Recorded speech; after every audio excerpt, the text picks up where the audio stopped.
Сәлем құрметті көрермен, менің есімім Ағзам Қайырым, химия биология пәні мұғалімі. Бүгін сіздермен бірге химия пәніндегі энергетикалық деңгейлер және атомдағы электрон қозғалыстар жайлы айтатын боламыз. Жалпы энергетикалық деңгейлер дегеніміз не? Энергетикалық деңгейлер дегеніміз бұл, яғни бізде атом бұл, яғни күн жүйесіне ұқсас.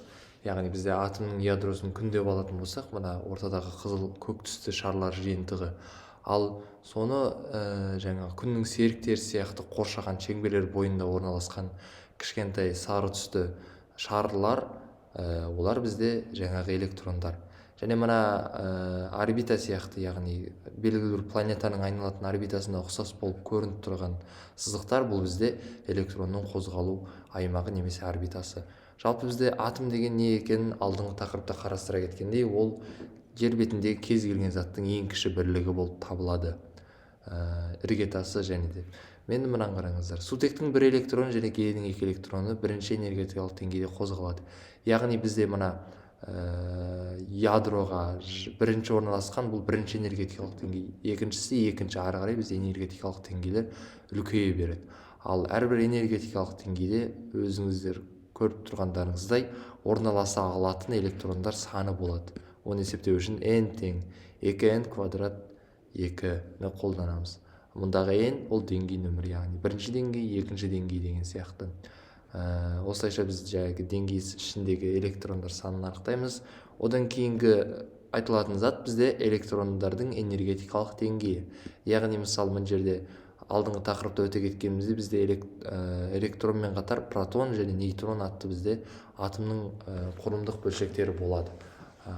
Ал онда олар жайлы ары қарай айта кетейік. Жалпы электрондар атом ішінде хаотично қозғалмайды. Яғни олардың белгілі бір энергетикалық деңгейі болады. Яғни бізде өзіміз мына алдыңғы суретте көргендей энергетикалық деңгейлер дегеніміз яғни электрондардың хаосты бейберекет түрде емес, яғни белгілі бір өздерінің қозғалу аймағында орбитасында ғана қозғалатынын анық көре аламыз. Одан кейін қабаттық құрылым, яғни электрон атомдары белгілі энергетикалық деңгейлерде орналасады. Бұл деңгейлер кванттық сандармен анықталады және 7 негізгі қабаттан тұрады. Яғни бізде мына өзіміз көрген әрбір атом шеңберлері бұл бізде энергетикалық деңгейлер және электрон қабаттары болып табылады. Және ол электрон қабаттарының өздерінің S, P, D, F атты орбитальдары бар. Және біз ата кеткен ол орбиталдардың өзінің ішінде орналасатын электрон сандарына байланысты, көлемдеріне және күрделіліктеріне байланысты өзара сыртқы пішін түрлері бар. Енді орбиталдар жайлы анығырақ айта кететін болсақ, бізде электрон қозғалысы және энергиясы дейді. Бағана айта кеткеніміздей, мына жерде саты бойынша орналасып тұрған бұл әрбір саты бір энергетикалық деңгейді білдіреді. Мысалы бұл жерде қарап тұрсақ, литийде 2 энергетикалық деңгей бар болса, гелий мен сутекте 1 энергетикалық деңгей бар екен. Сол секілді әрбір элементтің өзінің энергетикалық деңгейлері саны бар. Мысалы натрийде 3 энергетикалық деңгей, яғни 3 сатыда орналасқан. Ал мысалы фосфорға келетін болсақ, бұл жерде жаңағы 4 сатылы болып тұр, қарасаңыздар. Яғни жаңағы деңгейлердің 3 сатылы болып тұр, яғни бұл дегеніміз жаңағы атом ядросы сыртындағы электрон деңгейшелері мен орбитальдардың саны болып табылатыны. Бұл бізде элемент атомдарының электрондық құрылысы болып табылады. Енді мынаны қараңыздар. Орбитальдық қозғалыс. Орбитальдық қозғалыс дегеніміз электронды ядроға тартылып, белгілі орбиталарда қозғалады. Бұл атомды тұрақты ұстайды. Яғни бұл жерде бізде белгілі бір өріс бар, қозғалу өрісі. Енді энергетикалық деңгейлерге келетін болсақ, әр энергетикалық деңгейдің энергиясы әртүрлі. Төмен деңгейлерде энергия аз болады. Яғни бізде мына бастабында айта кеткендей, жаңағы мына деңгейлер қаншалықты ядроға жақын болса, олардың жаңағы зарядтары мен тартылыс күші соншалықты күшті болады. Яғни мысалы мына екінші қабаттың тартылыс күші мына төртінші энергетикалық деңгейге қарағанда мықтырақ болады деген секілді. Электрон конфигурациясына мысал, яғни біздің мына көрсетіп кеткеніміз бұл электрон конфигурациясына мысал болған. Ал енді ары қарай айта кетейік. Электрон конфигурациясы атомдағы электрон энергетикалық деңгейлер мен орбитальдар бойынша орналасуын көрсетеді. Бұл оның химиялық қасиеттерін сипаттайды дейді. Енді қараңыздар, мысалы литийдің мысалын алайық. Литийде жаңағы 1s2, яғни біріншісі энергетикалық деңгейінде 2, екінші энергетикалық деңгейінде бізде 1 электрон бар. литий атомның соңғы электроны екінші энергетикалық деңгейде орналасқан. Бұл оның сілтілік металл екенін және бір валентті электронға ие екенін білдіреді. Яғни біз алдыңғы тақырыптарда айта кеткендей, егер де соңғы электрондық орбитальда бір ақ электрон немесе екі ақ электрон болса, ол электрондар бізде валенттілігіне сәйкес болады. Ал енді көміртек мысалында қарастыратын болсақ, 1s2, 2s2, 2p2. Яғни көміртек электрондары екінші деңгейде s және p орбитальдарында орналасқан. Бұл оның органикалық химиядағы маңызды рөлі, яғни төрт байланыс түзу қабілетін көрсетеді. Яғни бізде міне соңғы екінші деңгейшеде жаңағы төрт электрон орналасуы, ол оның төрт валентті екенін көрсете алады. Келесі, бұл орбитальдардың, яғни s, p, d, f орбитальдардың айырмашылығы ол жерде мүмкін болатын электрондар санының қозғалысы. Мысалы, мына үлкейтілген суретке қарайтын болсақ, бұл жерде яғни электронды бір сызық бойымен емес, яғни белгілі бір аумақта қозғалуы мүмкін аймақтар ғой мынау мысалы.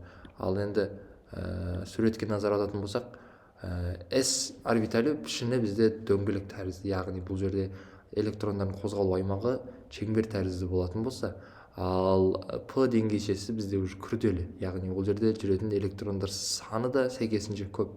Бұл жерде электрондар гантель тәрізді қозғалатын болса, ары қарай f, d жаңағы одан кейін солайша мысалы күрделене береді бізде осы жаңағы не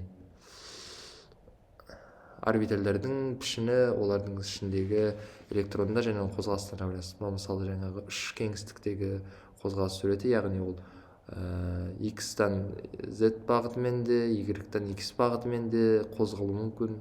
Жаңағы px, x деп тұрған бұл уже күрделі жаңағы не түрлері, орбиталь түрлері, мынау d орбиталі, мынау p орбиталь түріндегі пішіндері, яғни пішініне байланысты бөлінетін. s орбиталі сфера тәрізді ядроға ең жақын орналасқан бір бағытты болады. p орбиталі гантель тәрізді үш бағытта болады. Оның бұл бағытқа байланысты түзу қабілетін көрсетеді. d және f орбитальдер күрделі пішінге ие және олар үлкен атомдық және өтпелі металдарда кездеседі. Яғни міне суретте демонстрацияланып тұрғандай, олардың біз жаңағы қандай пішіндерге, қандай жағдайларда, қандай элементтерге тән екенін көріп отырмыз. Келесі, энергетикалық деңгейлердің маңызы.